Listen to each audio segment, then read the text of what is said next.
To understand the evolution of human thought, we have to recognize a basic historicist principle. Intellectual ideas do not emerge in a vacuum.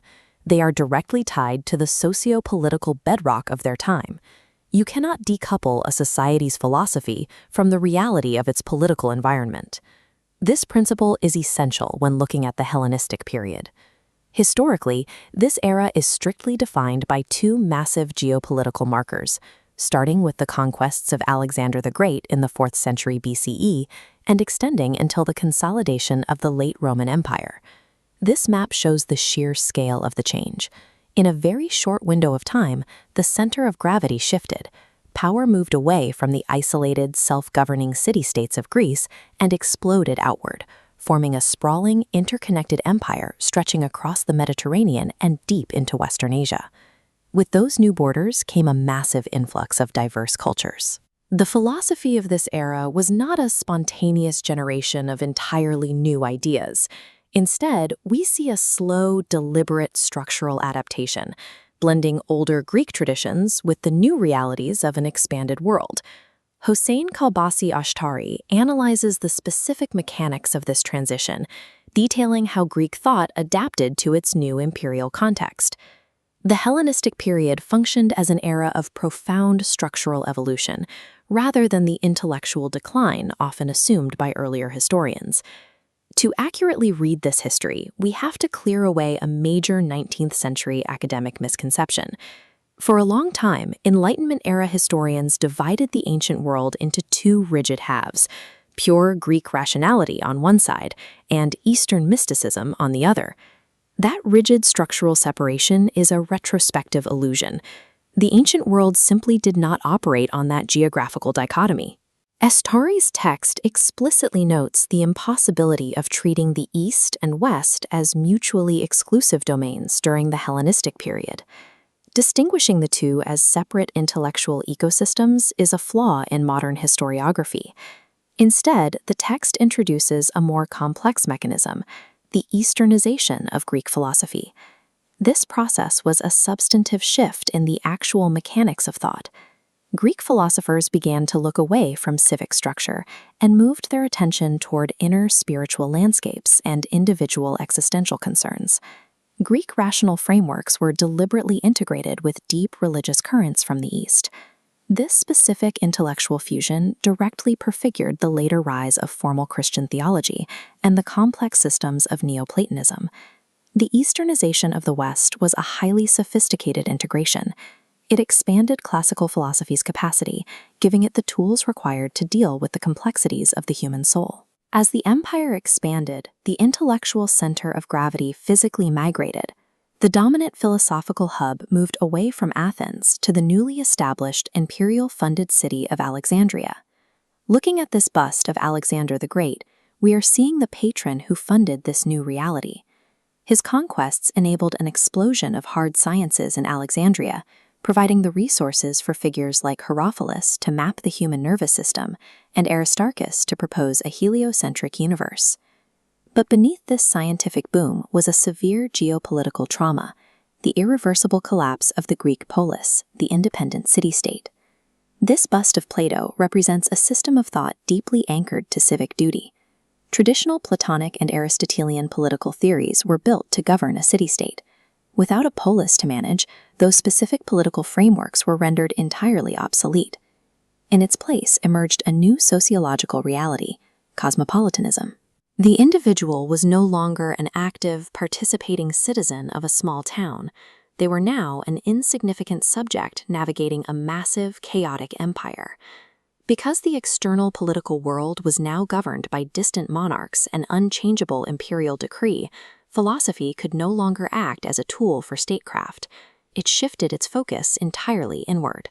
Philosophy transformed into a therapeutic mechanism. It became a method for personal survival, offering ethical resilience in a world where external events were completely beyond individual control. We have a concrete historical case study that proves exactly how this cross-cultural synthesis worked in practice: the philosopher Pyrrho of Elis. Pyrrho's journey perfectly tracks the era's expansion. He traveled alongside Alexander's army, moving from Greece to the frontiers of India. There, he encountered the ascetic practitioners known as the naked wise men, or gymnosophists. Pyrrho observed their intense physical and mental discipline, their indifference to pain and social norms. He then took that Eastern ascetic encounter and translated it into a formalized Greek framework, giving birth to skepticism. His system was based entirely on the active suspension and absolute judgment to avoid mental distress. Greek skepticism reflects a clear synthesis of these traditions, a formalized epistemological system that matured after its exposure to the frontiers of India. With philosophy now acting as inward therapeutic survival, the question became one of logistics. How did these new systems organize themselves to endure within a massive, unpredictable empire? This passage identifies the precise term for the ancient philosophical school, the hieresis. We need to discard our modern biases here.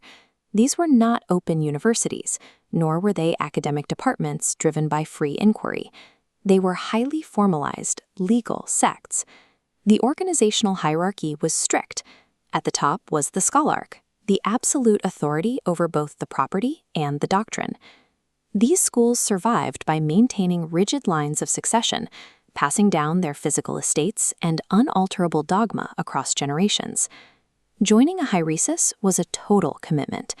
You didn't just attend lectures, you adopted an all-encompassing community-based way of life with strict behavioral codes. By institutionalizing philosophy, the Hellenistic era turned intellectual inquiry into a self-contained, protective community. It was a literal fortress designed to shield the individual soul from the overwhelming pressures of the wider world. Out of this institutional framework, three dominant schools emerged to capture the Hellenistic mind: the Stoics, the Epicureans, and the Skeptics. This diagram maps out the philosophical landscape. These three schools fiercely debated the mechanics of the universe, arguing endlessly over physics and logic. But their actual, practical goals were identical. The Stoic method required the individual to achieve peace by strictly aligning their personal will with universal natural law and reason. The Epicurean method approached peace through the meticulous management, calculation, and minimization of human desires and fears. And the skeptic method sought peace by refusing to commit to absolute beliefs, systematically avoiding the anxiety of ever being wrong. All three wildly different mechanical methods converge on a single ultimate psychological objective. That objective is ataraxia, the ultimate state of absolute peace of mind, the total freedom from internal disturbance. Hellenistic philosophy functioned as a utilitarian technology. The complex logic, the physics, the lengthy debates, these were merely tools engineered to achieve one specific result: psychological salvation. Because the goal was strictly therapeutic, the author outlines a final crucial consequence: a massive shift in how philosophy was actually taught to students. This excerpt details the stark contrast between the classical era and the Hellenistic model. The classical Socratic method relied on open-ended, questioning dialectics, a shared pursuit of truth. The new pedagogy was dogmatism. Philosophy was no longer a collaborative exploration. It was a strict, non-negotiable regimen of rules and axioms to be memorized by the student. The philosopher's role in society transformed. They were no longer civic debaters shaping public policy. They became doctors of the soul, dispensing intellectual medicine to cure the anxieties of their followers. This statue of Marcus Aurelius illustrates how effectively this therapeutic focus scaled.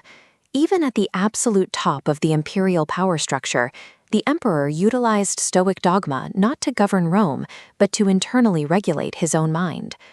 The Alexandrian paradigm marks the exact historical intersection where the structural, logical rigor of the Greeks fused with the deep, existential focus of the East.